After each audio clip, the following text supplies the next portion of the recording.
Hello friends, vision construction company द्वारा इस video में एक महत्वपूर्ण विषय पे बात की जा रही है कि ज़्यादातर लोग जो कॉन्ट्रैक्ट पे मकान बनाने के लिए देते हैं तो कभी कभी क्लाइंट और कॉन्ट्रैक्टर के बीच में काफ़ी वाद विवाद, डिस्प्यूट्स और एम्बैरेसिंग मोमेंट्स आते हैं। तो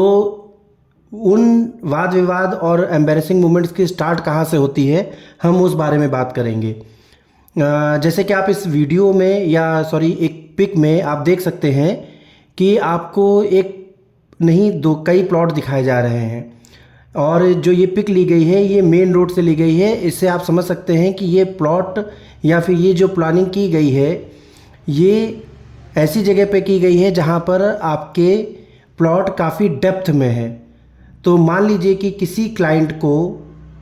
इस प्लॉट में अपना कंस्ट्रक्शन करवाना है। अब मान लीजिए कि कोई भी रेट मान लीजिए 1450, 1550, 1650 अकॉर्डिंग टू जो मटेरियल डिस्क्रिप्शन है उसमें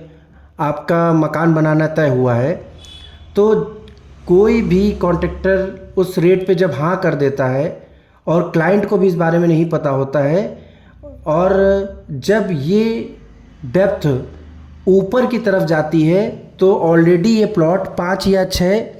फीट करीब के नीचे है और उसके बाद में जब ये 4 या 5 फीट कॉलम के लिए अंदर जाता है और 2 फुट के करीब आपकी टाई बीम आती है तो 10 से 11 फीट के करीब यानी कि 1 मंजिल के करीब मटेरियल आपका केवल जो मेन रोड है उसके ग्राउंड लेवल तक पहुंचने में ही चली जाती है। यहीं पे वाद विवाद स्टार्ट होता है। जब भी कॉन्ट्रैक्टर को ये फील होता है कि उसका मटेरियल ज़्यादा जा रहा है तो वो अपने मटेरियल को ज़्यादा जब जा रहा होता है तो वो उसको आपको धीरे धीरे बताने की कोशिश करता है कि उसका मटेरियल ज़्यादा जा रहा है, उसका मटेरियल उसकी कॉस्ट ज़्यादा लग रही है और वो उस ऊंचाई तक पहुंचने में आनाकानी करता है जिस ऊंचाई तक उसको ग्राउंड लेवल में पहुंचना होता है। तो इस विवाद में कौन सा आदमी सही है, क्लाइंट सही है या कॉन्ट्रैक्टर सही है? तो देखिए इसमें क्लाइंट को भी इस चीज़ का ध्यान रखना चाहिए कि जब भी वो प्लॉट ले रहा है तो वो किस जगह पे ले रहा है, वहाँ पे ग्राउंड लेवल से वो कितने नीचे पे उसका प्लॉट है, इन सब चीज़ों का वो ध्यान रखे। अगर प्लॉट ज़्यादा नीचे है और उसको कुछ स्क्वायर फीट पे वो ज़मीन कम मिल रही है और इस लालच में उसने वो प्लॉट ले लिया है तो उसको ये चीज़ नहीं पता है उस टाइम पे कि जब वो मिट्टी की फिलिंग करेगा उसमें मटेरियल कॉस्ट जाएगी, आउटर पे जो 9 इंची की बाउंड्री होगी मिट्टी को रोकने के लिए, जो कॉलम 4 फुट अंदर जाएंगे, उन सब के बारे में उसको फील ही नहीं होता है उस टाइम पे क्लाइंट को कि हमें थोड़ा सा सस्ता मिल रहा है, कुछ स्क्वायर फीट सस्ता मिल रहा है, 1-2 लाख रुपए का फ़र्क पड़ रहा है। लेकिन जब वो कंस्ट्रक्शन करवाने चलेगा तो फिर उसको ये फील भी नहीं होगा कि 2 या 3 लाख रुपए की कॉस्ट अब ज़्यादा लग रही है। और जो कॉन्ट्रैक्टर एक्सपीरियंस नहीं होगा या जाने अनजाने में काम उठा लेगा उसको जब तक ये चीज़ फील होगी तब वो अपने काम को सही तरीके से नहीं कर पाएगा क्योंकि उसकी अच्छी खासी कॉस्ट केवल नीचे की ब्रिक वर्क, मिट्टी की फिलिंग और उसमें ही अच्छी खासी कॉस्ट जा चुकी होगी। तो यहीं पे क्लाइंट और कॉन्ट्रैक्टर के बीच में डिस्प्यूट्स पैदा होते हैं और काम छूट जाता है। इस वजह से मेरी क्लाइंट से रिक्वेस्ट है कि आप जब भी कोई प्लॉट लें तो प्लॉट को आप अपने इस तरीके से ले कि ग्राउंड लेवल से वो 1 फीट नीचा हो या 1.5 फीट नीचा हो, 2 फीट नीचा हो। जब वो ज़्यादा नीचा होगा तो आपकी भी कॉस्ट बढ़ेगी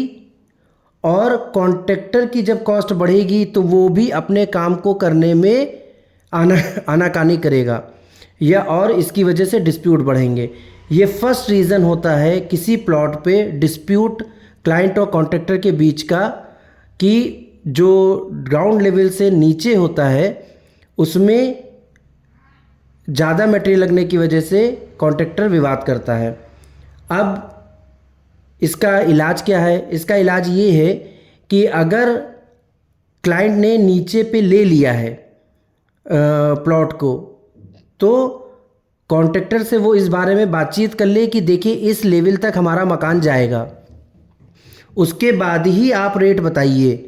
कुछ क्लाइंट क्या करते हैं कि वो जल्दबाजी में अगर उनको कहीं सस्ता मिल रहा है तो वो उसको तुरंत दे देते हैं जबकि कॉन्ट्रैक्टर भी कभी कभी चूक जाते हैं ग्राउंड लेवल से मेज़रमेंट करने में। और जब उनके चारों तरफ के आउटर के ब्रिक का जो वर्क हो रहा है उसमें ही जब ईटा इतना ज़्यादा लगना चालू होता है तो वो कहीं ना कहीं विवाद खड़ा करके काम को छोड़ने की कोशिश करता है। तो सबसे पहले क्लाइंट से रिक्वेस्ट है कि वो अपना देख लें कि बहुत ज़्यादा नीचे ना हो, प्लस कॉन्ट्रैक्टर भी अपने को सही तरीके से जज कर ले कि कितनी कॉस्ट लगेगी। इसी वजह से जितने भी कॉन्ट्रैक्टर जो एक्सपीरियंस हैं वो क्लियर कट बता देते हैं कि आपका प्लॉट ग्राउंड लेवल से कितना नीचे अगर होगा तो कॉस्ट बढ़ेगी, और कितना उसकी टाई बीम ऊपर जाएगी ग्राउंड लेवल से तो कॉस्ट बढ़ेगी। धन्यवाद।